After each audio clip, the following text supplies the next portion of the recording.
who lost his roar. Imagine the lion, king of the jungle, waking up without a roar and the entire savannah falls silent in fear. The lion wakes up in the morning on a large rock, opens his mouth wide to roar. But no sound came out. Silence.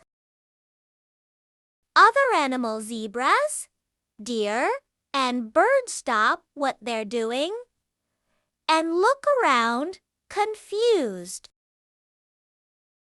Zebra, the king is silent.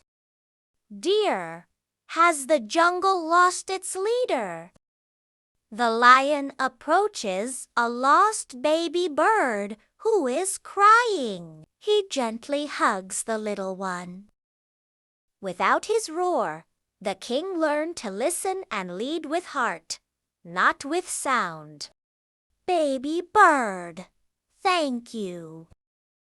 The jungle is peaceful again. Animals gather around the lion, who sits calmly, smiling. Sometimes, the greatest strength isn't in a loud voice, but in a gentle heart. Moral message: call on. True leadership isn't always shown through a loud voice, but through sincerity and care.